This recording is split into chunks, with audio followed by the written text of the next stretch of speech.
ذرا $20,000 مہینے کے لے رہا ہے یار، عجیب بات کر رہے ہیں آپ لوگ. تو پھر اور کیا کامیابی ہے بھائی؟ آج ہمارے بھی کامیابی کے سٹینڈرڈ وہی ہو چکے ہیں جو غیروں کے ہیں. میرا ایک دوست کہتا ہے یار ابابیل کے جھنڈ نہیں آئے ہمیں بچانے کے لیے. یہ ابابیل کے جھنڈ کدھر ہیں؟ وہ سعید انور کے سامنے اس نے یہ بات کر دی. وہ سعید انور اللہ کا بندہ، اس نے کہا یار ابابیل کے جھنڈ آئے تھے، یہ نہیں کہ وہ آئے نہیں. مسلمانوں کی اور جب کافروں کی جنگ ہوئی وہ آئے، وہ آ کے انہوں نے اوپر سے دیکھا، وہ پہچانے نہیں سکے کہ مسلمان کون سے ہیں کافر کون سے ہیں. وہ بیچارے اوپر ہی اوپر منڈلا کے انہوں نے کہا چلو ایسے کرتے ہیں، ان کی شادیاں چل کے دیکھتے ہیں، ادھر پتہ چل جائے گا. تو پتہ چلا کہ وہ جو شادیاں دیکھنے کے مسلمانوں کی، تو وہاں پر تو مہورت طے ہو رہی تھی. ہے جی، وہاں پر تو ہندو بھی شرما رہے تھے ان کی شادیاں دیکھ کر.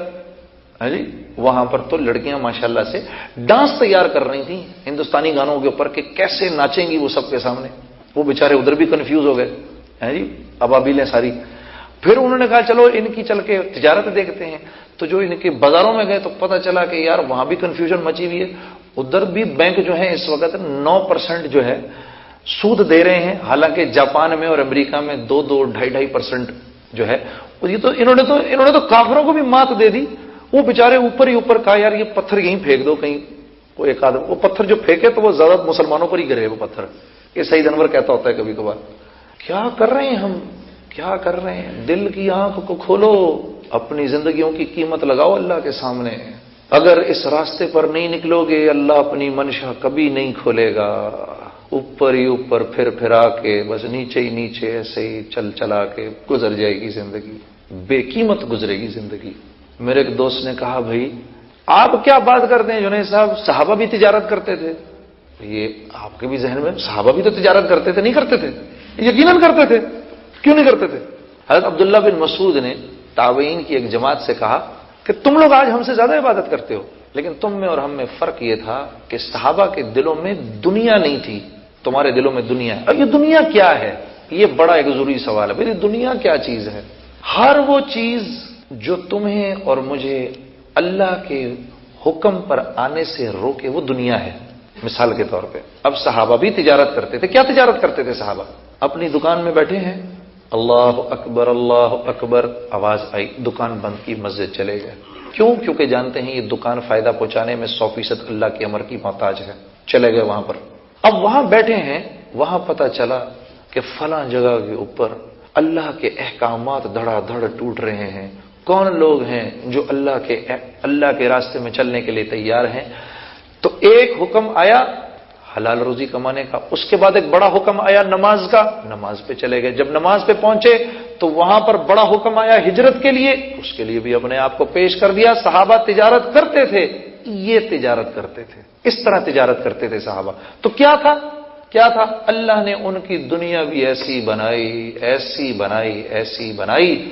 حضرت عبد الرحمن بن عوف، مولوی طارق جمیل صاحب سے میں سن رہا تھا، دنیا سے جب گئے تو 3 ارب 30 کروڑ سونے کی اشرفیاں چھوڑ کر گئے. یہ کاغذ کے پرچے نہیں. ہم نے اس صحابہ کو کیا سمجھ رکھا ہے؟ حضرت زبیر بن عوام 5 کروڑ سونے کی اشرفیاں چھوڑ کر گئے. حضرت طلحہ بن عبید اللہ، یہ میں آپ کو عشرہ مبشرہ کے قصے سنا رہا ہوں. حضرت طلحہ بن عبید اللہ وہ پہلے تاجر ہیں، عرب تاجر، مسلمان تاجر ہیں جن کے پانی کے جہاز چلنا شروع ہوئے. پہلا جہاز جب مدینہ پہنچتا تھا تو آخری جہاز اس وقت قسطنطنیہ کے ساحلوں سے چل رہا ہوتا تھا. اتنے بڑے تاجر تھے کیا؟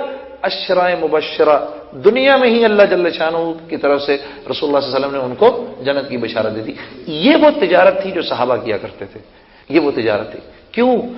دیکھو انبیاء علیہ الصلوۃ والسلام نے اس دنیا میں آ کر بڑے بڑے معجزات دکھائے ہیں جی. بیماروں کو شفا مل گئی، نابینا کو نظریں مل گئیں ہیں جی، مردہ کو زندہ کر دیا حضرت عیسیٰ علیہ السلام نے. لیکن یہ معجزات ضرور دکھائے، اس کے باوجود حضرت عیسیٰ علیہ السلام اس دنیا میں معجزات دکھانے نہیں آئے. ان کا موضوع ہدایت پھیلانا تھا. تو جب اتنے بڑے بڑے معجزات دکھانے والے مجھے اور تمہیں اللہ کی طرف بلا رہے ہیں، تو میں اور تم، ہم کہنے کو تو ہم کہتے ہیں اہدنا الصراط المستقیم صراط الذین انعمت علیہم، اے اللہ مجھ کو راستہ دکھا انعام یافتہ لوگوں کا. ہیں جی، انعام یافتہ لوگ 4 ہیں، قرآن 4 لوگوں کو انعام یافتہ کہتا ہے: انبیاء، صدیقین، شہداء اور صالحین. اب بتاؤ انبیاء علیہ الصلوۃ والسلام کیا کام کرتے تھے؟ لوگوں کو اللہ کی طرف بلاتے تھے۔ صدیقین کیا کام کرتے تھے؟ اسی دعوت کے بول پر صداقت کی مہر لگاتے تھے۔ شہداء کیا کام کرتے تھے؟ اسی دعوت کے بول کے لیے جانیں دیا کرتے تھے۔ صالحین کیا کام کرتے تھے؟ اسی دعوت کے بول کو دنیا کے ایک کونے سے لے کر دوسرے کونے تک لے کر جاتے تھے۔ تو مفسرین فرماتے ہیں تم یہ کام نہیں کرو گے، اگر تم یہ کام نہیں کرو گے تو پھر تم غیروں کی معاشرت کو اپناؤ گے، جس کے بارے میں اللہ جل شانہ فرما رہے ہیں کہ تم مجھ سے پناہ مانگو ان کے راستے سے جو کہ غیر المغضوب علیہم ولا الضالین ہو گئے۔ اگر اس کام کو نہیں کرو گے تو غیر المغضوب علیہم ولا الضالین بن جاؤ گے۔ یہ اتنا نازک معاملہ ہے۔ یہ تو میں جس زمانے میں گایا کرتا تھا، میں کوئی ایسی تھوڑی چھوڑ دیا گانے بجانے کو۔ مال میں اس سے کما رہا تھا، شہرت میں اس سے کما رہا تھا۔ میں نے تو 8 سال ہو گئے انجینئرنگ چھوڑے ہوئے، تو میں تو انجینئرنگ بھی بھول گیا تھا ساری۔ وہ تو مجھے احساس ہوا کہ میں کر کیا رہا ہوں میری زندگی۔ میں نے کو آپ لوگوں کو ٹھیک کرنے کے لیے تھوڑی اپنی زندگی بدلی، میں تو اپنی جان بچانے کے لیے بدلی، میں نے اپنی جان بچانے کے لیے۔ تو میں کر کیا رہا ہوں یار؟ یہ میں کس کے طریقے پر زندگی گزار رہا ہوں؟ کس اللہ کے نبی نے اس طرح زندگی گزاری؟ ہاں، کس اللہ کے نبی نے؟